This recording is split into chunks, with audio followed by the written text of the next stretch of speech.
Oke, bismillahirrahmanirrahim. Assalamualaikum warahmatullahi wabarakatuh. Halo teman-teman semua, selamat pagi, siang, sore, dan malam. Apa kabar kalian semua? Semoga sehat selalu dan banyak rezeki. Oke, pada kesempatan kali ini, seperti biasa, saya akan membuat konten edukasi dengan tema analisis software mobile banking. Oke, sebelum kita memulai, izinkan saya memperkenalkan diri dulu ya teman-teman. Nama saya Rosan Alvaro Putra Hermawan dari kelas 3B Sistem Informasi NPM 24106312500031. Nah, pembahasan analisis software mobile banking ini juga bertujuan untuk memenuhi penugasan mata kuliah Sistem Informasi Akuntansi dan Keuangan ya teman-teman. Jadi, ya itu adalah mata kuliah saya di semester 3. Tanpa berlama-lama, mari kita langsung bahas ya apa itu mobile banking. Oke, next. Nah, apa sih itu mobile banking? Di sini mungkin teman-teman udah banyak nih yang udah tahu apa itu mobile banking. Soalnya kan sekarang tuh zaman digital ya. Nah, jadi mobile banking adalah layanan perbankan digital yang memungkinkan nasabah melakukan berbagai transaksi keuangan seperti cek saldo, transfer uang, dan pembayaran tagihan melalui aplikasi di ponsel pintar atau smartphone atau perangkat seluler lainnya lah. Nah, layanan ini juga memungkinkan akses perbankan ya kapan saja dan di mana saja, asalkan ada akses internetnya. Nah, si aplikasi ini juga menawarkan kemudahan dan fitur inovatif dibandingkan perbankan tradisional. Jadi tinggal pakai HP aja ya teman-teman.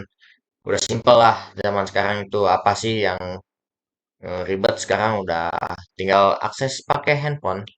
Oke, next. Nah, bagaimana sih cara kerja aplikasi mobile banking? Eh, oh iya, eh, FYI, mobile banking kini eh, jadi salah satu pilar inklusi keuangan digital di Indonesia ya, karena bisa menjangkau masyarakat yang jauh dari kantor cabang.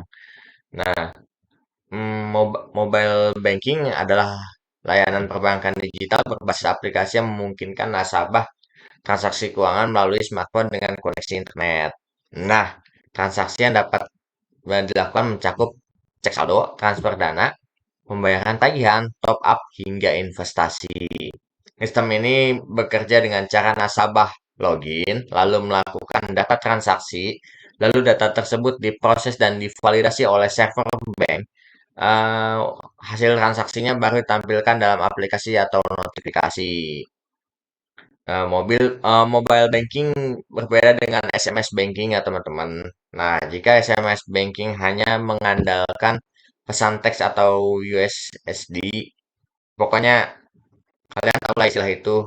Kalau dulu sudah memakai HP sejak lama. Nah, makanya maka mobile banking menggunakan aplikasi resmi bank dengan fitur lebih lengkap serta dukungan keamanan modern seperti OTP, PIN, atau biometrik. Biasanya kalau kalian login sekarang tinggal pakai biometrik aja teman-teman kalau kalian sudah didaftarkan akunnya gitu. Biasanya suka ada ini suruh menambahkan fingerprint atau face unlock gitu, tinggal kalian eh, bisa tambahin itu di aplikasinya. Nah, beberapa aplikasi terbaru bahkan menyediakan layanan tax tunai tanpa kartu melalui kode unik di ATM tertentu. Oke, itu juga bisa yang pengalaman saya banyak menariknya di minimarket juga bisa ya teman-teman. Oke, next. Oke, aplikasi yang saya gunakan adalah aplikasi Bayon by BSI ya teman-teman. Nah, kenapa sih saya memilih aplikasi ini? Nah, saya memilih aplikasi ini karena aplikasi Bayon untuk salah satu layanan mobile banking syariah terbesar di Indonesia. Nah, bank syariah di Indonesia sendiri adalah hasil merger dari tiga bank syariah milik BUMN, yaitu Bank Mandiri Syariah, BNI Syariah, dan BRI Syariah yang resmi beroperasi sejak tahun 2021. Sebagai bank syariah terbesar, BSI berusaha menghadirkan layanan digital yang tidak hanya memenuhi kebutuhan transaksi keuangan modern seperti transfer, pembayaran, tagihan atau top up e-wallet, serta juga layanan khas perbankan syariah seperti zakat, infak, sedekah, tabungan haji, dan investasi syariah. Hal ini menjadikan eh, Beyond BSI berbeda dari aplikasi mobile banking konvensional.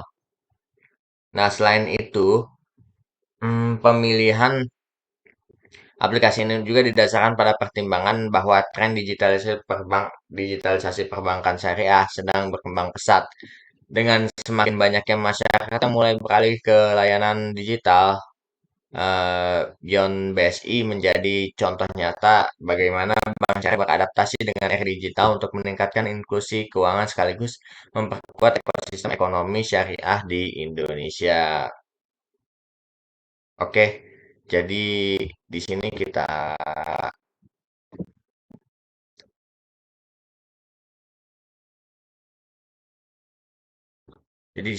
akan bahas aplikasinya dulu teman-teman. Karena saya nggak bisa nampilin di HP karena kan ini adalah katanya sih privasi ya nggak bisa dihubungkan langsung ke layar. Nggak semua aplikasi bisa gitu ya teman. Jadi di layar sini aja. Jadi itu tampilannya seperti ini aplikasinya. Kelihatan? Oh susah. Iya kamu. Pokoknya tampilannya seperti ini akan saya jelaskan satu-satu. Di sebelum kalian login kan kalian membuka rekening dulu ya teman. Jadi kalian tuh pakai KTP ini tinggal kita ke banknya berarti akan dibantu untuk proses registrasi dan login di aplikasinya. Nah setelah kalian login akan seperti ini aplikasinya. Ini ada fitur transfer, bayar, atau beli, atau kalian misal sering transaksi melalui kris, bisa ya teman-teman, tinggal pencet aja, klik. Nah, sini juga ada menu lainnya, ada macam ya teman-teman. Ada tabungan di slide paling atas ada produk, yaitu ada tabungan, investasi, dan pembiayaan untuk produk. Terus juga ada bagian keuangan.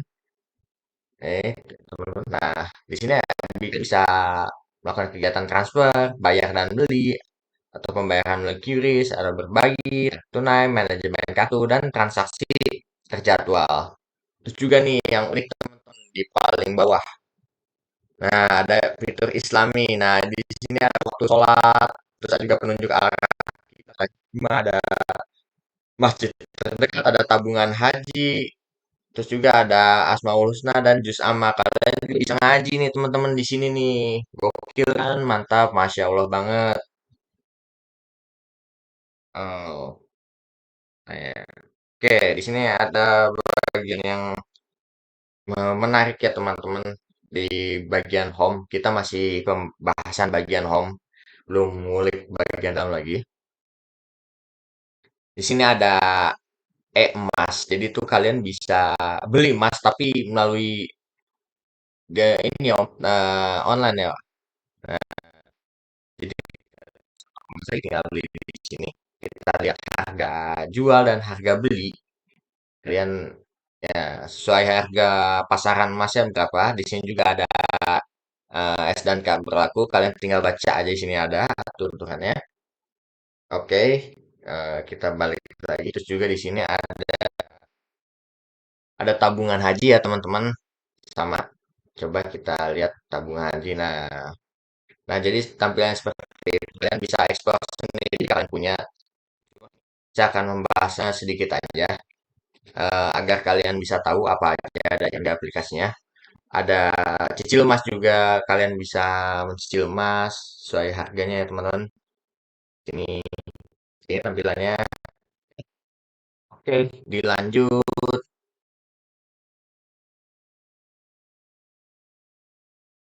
Oke, dilanjut. Ini ya teman-teman, mitra guna online. Saya belum tahu ini. Cuma kalian bisa explore lah, ada lihat nih, ada tabungan juga, coba kita lihat tabungan kurban. Nah, jadi gini ya teman-teman, kalian bisa lihat sendiri tentang produknya. Ada minimal auto debit mulai dari 100.000 ya, ini lumayan murah gitu. Fasilitas penawaran pembelian hewan kurban melalui mitra BSI, ketika dana kamu dari 70% dari target dana, nanti kamu bisa tahu lah minimal uang yang harus kamu punya di sini. Ada syarat dan ketentuan juga berlaku di sini. Kalian bisa explore sendiri lah, saya yakin. Di sini fiturnya banyak banget ya teman-teman. Kita baru tampilan home screen-nya aja ini yang bisa dibahas. Belum ngulik ke dalamnya. Nah, kita akan ulik sedikit ke dalamnya. Ada tabungan. Nah, jenis-jenis tabungan ini ada ini teman-teman. Nih, Esi Wadiah yaitu tabungan bebas biaya admin. Terus ada Esi Easy Mudoroba itu akad Mudoroba itu tabungan dengan membagi hasil. Terus juga ada tabungan haji ya teman-teman. Tujuannya apa sih tabungan itu untuk merencanakan ibadah haji dan umroh yang tadi saya jelaskan itu. Nah ada juga tabungan auto save. Itu dengan tabungan dengan tujuan tabungan auto save itu mungkin teman-teman bisa lebih tahu. Nah itu ada tabungan kurban juga di sini, ada tabungan bisnis. Terus juga ada tabungan investasi teman-teman di sini tampilannya kan ya. Nah, tabungan investasi ada emas, ada deposito, terus juga SBSN, oke dengan terus juga ada pembiayaan, ada cicilan emas, gadai emas, mitra guna online, ada BSI otomotif. Oke, kalian bisa explore teman-teman di sini fiturnya banyak banget, nggak kalah sama m-banking yang lain. Ini waduh, makanya saya menggunakan aplikasi itu beuh, sangat menguntungkan teman-teman.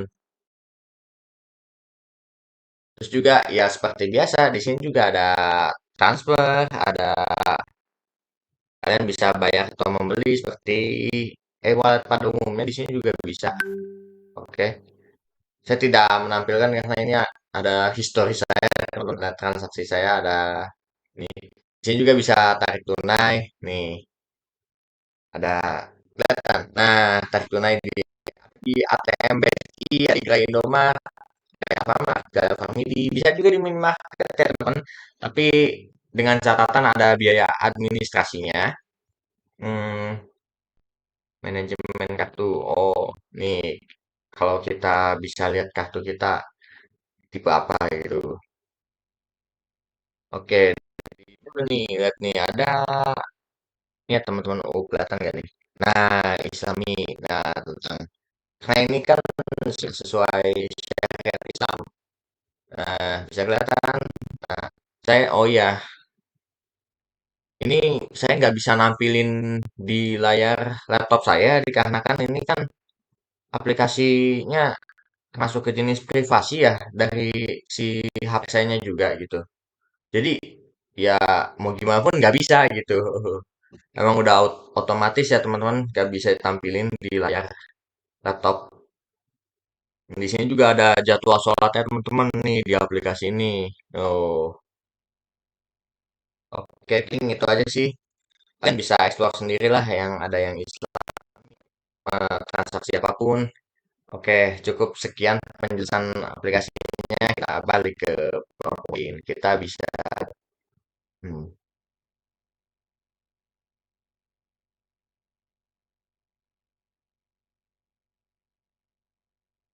Oke, dari penjelasan saya bisa dibilang ada kelebihan, ada kekurangan juga ya teman-teman. Tetap aplikasi tersebut karena yang mengembangkannya manusia gitu. Jadi ada kelebihan, ada kekurangannya juga. Jadi itu fitur kelebihannya itu fiturnya lengkap, ada transfer, bayar tagihan, top up e-wallet, buka rekening online, sampai zakat, infak, bisa langsung dari aplikasi yang tadi saya jelaskan. Juga tampilannya bagus ya teman-teman, simple gitu. UI UX-nya lebih segar dibandingkan BSI mobile yang lama gitu. Terus juga mudah dipahami, terus juga keamanan sudah terjamin ini, sudah pakai OTP, PIN transaksi, dan enkripsi data.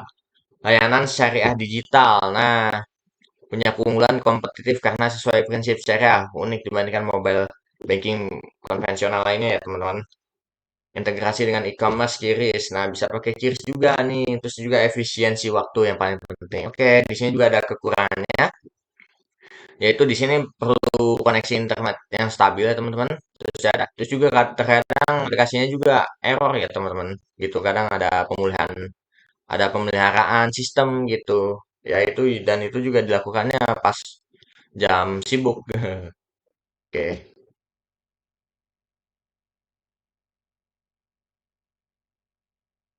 oke teman masih bisa kan? Oke, Zoom-nya masih bisa. Proses registrasi agak rumit ya. Kalau sebenarnya bisa dia cegah sih dengan cara kalian ke bank BSI terdekat itu bisa dicegah, bisa diatasi lah. Terus juga belum banyak populer sih, belum banyak populer juga seperti bank besar lainnya. Juga ukuran aplikasi cukup besar mungkin untuk yang device-nya kurang memadai ini cukup besar ya teman-teman. Oke, segitu aja. Bisa kita ambil kesimpulan. Nah, aplikasi Beyond BSI ini hadir sebagai inovasi digital dari Bank Syariah Indonesia yang memberikan kemudahan dan efisiensi bagi nasabah dalam melakukan berbagai aktivitas perbankan dengan fitur yang cukup lengkap, tampilan modern, serta dukungan keamanan yang baik. Beyond BSI mampu menjawab kebutuhan masyarakat akan layanan perbankan syariah yang praktis dan sesuai perkembangan teknologi. Namun demikian, aplikasi ini memiliki sejumlah kekurangan, seperti kebutuhan koneksi internet yang stabil, potensi bug dalam penggunaan, serta proses registrasi yang masih dirasa cukup rumit oleh sebagian pengguna. Meskipun demikian, potensi pengembangan aplikasi ini sangat besar, mengingat BSI merupakan bank syariah terbesar di Indonesia. Jika terus dilakukan perbaikan optimalisasi layanan, Beyond BSI dapat menjadi salah satu aplikasi mobile banking syariah terdepan yang mampu bersaing dengan bank-bank konvensional sekaligus kontribusi dalam perluas literasi serta inklusi keuangan syariah di tanah air. Oke, sekian presentasi dari saya, penjelasan dari saya, analisis dari saya. Wassalamualaikum warahmatullahi wabarakatuh. Oke.